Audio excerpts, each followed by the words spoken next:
development or construction that's going on inside there, you need to go through some kind of process in order to assess the value of what's being taken away from the public to go to private hands, where only a few benefit from what's going on there.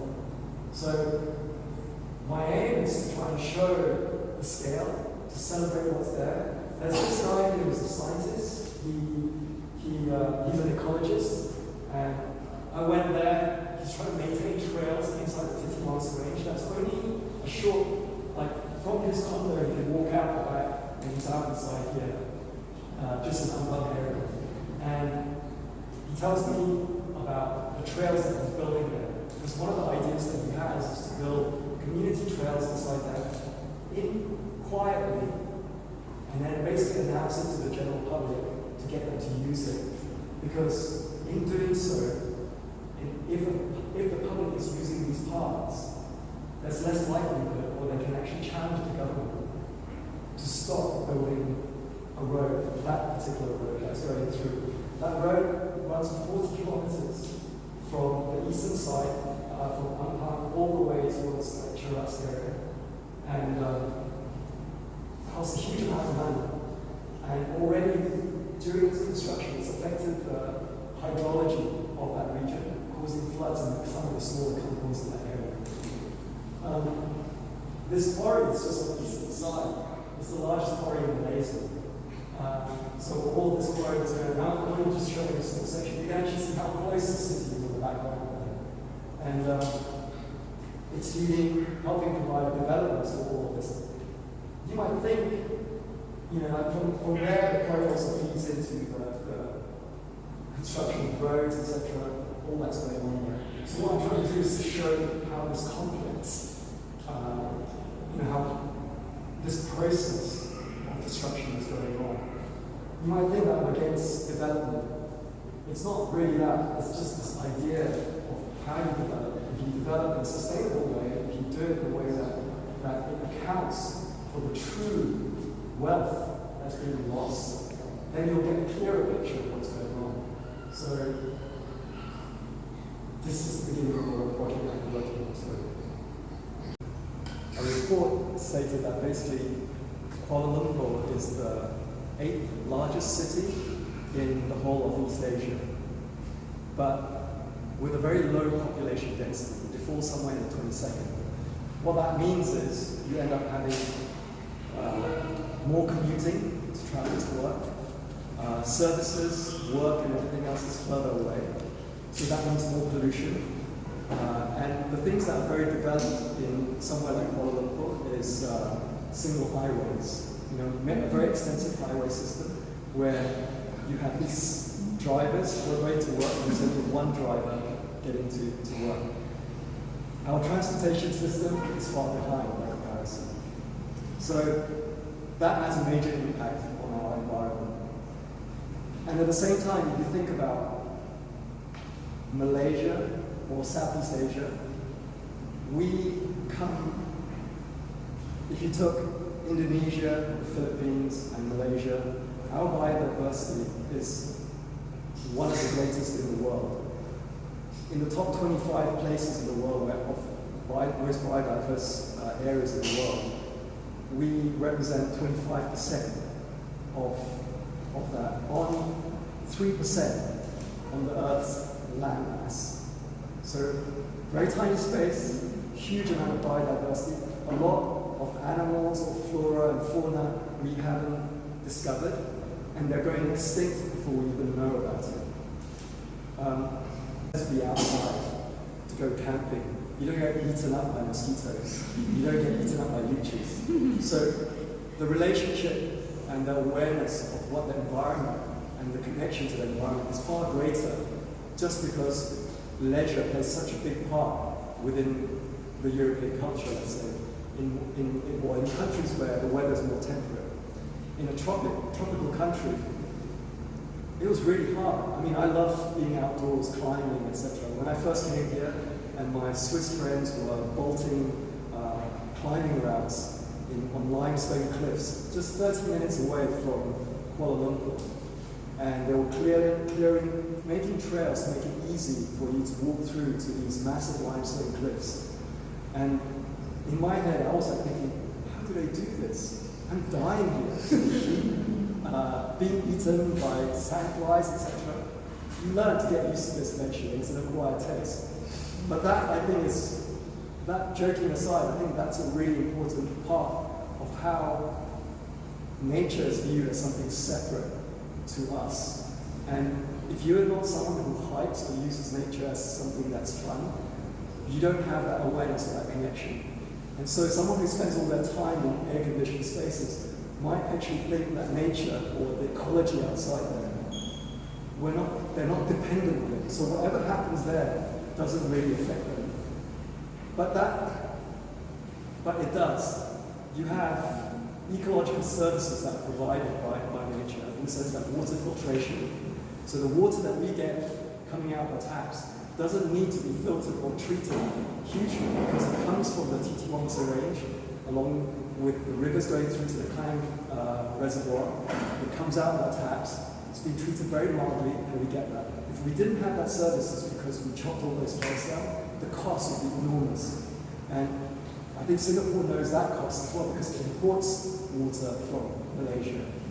But somehow our political system and how we do things means that we are erasing this kind of public wealth that we have by right.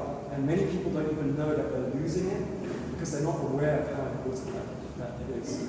So when I started this project, never going to affect me. I'm going to go to my grave and I'll never see this actually come to fruition, other than actually like it's not going to happen to my lifetime. Maybe the next generation or the generation after. And that was only 10, 15 years ago. And all of a sudden now I'm here, and when you look at the amount of change in terms of weather, floods, all of this is caused by climate change. And I have to eat those words because, one day you might be walking down and you might be swept away by a flash flood or something along those lines. So this problem is real.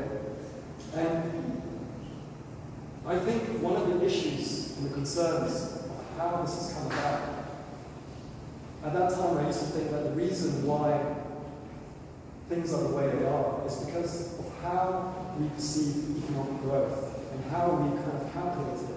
We use GDP, for example, and that essentially tells us that, yeah, we're growing, and you use that as a marker, but the GDP is very flawed in how it calculates things.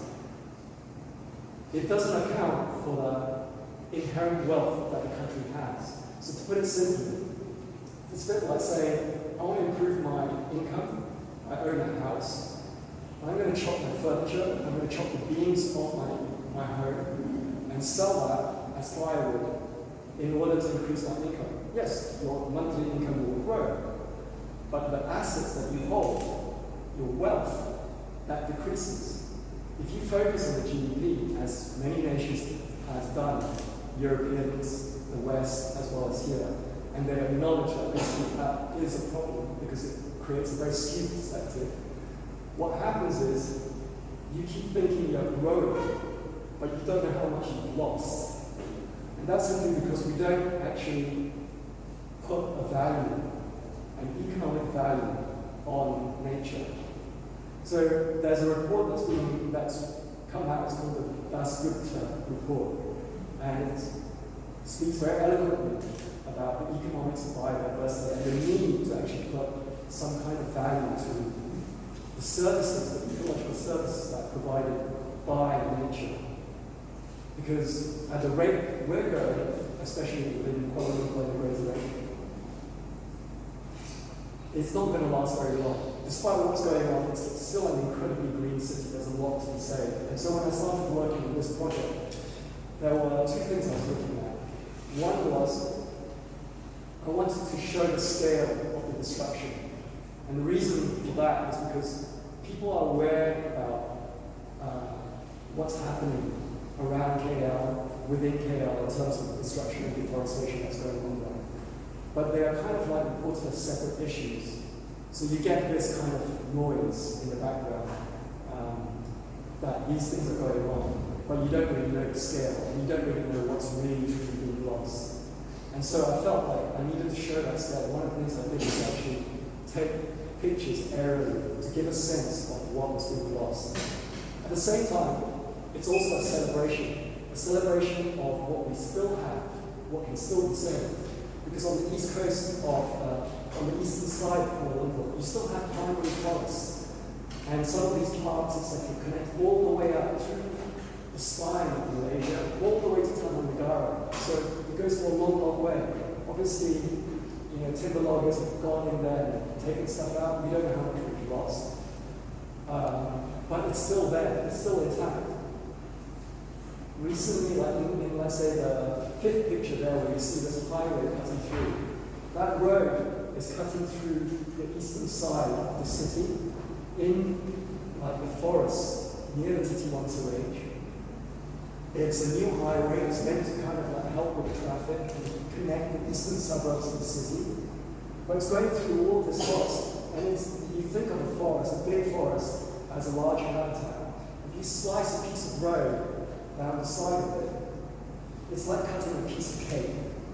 That little piece of cake becomes an island, and then for animals to cross and forage on the other side, they're caught on a small part of the island. It's really dangerous because they will end up getting run over.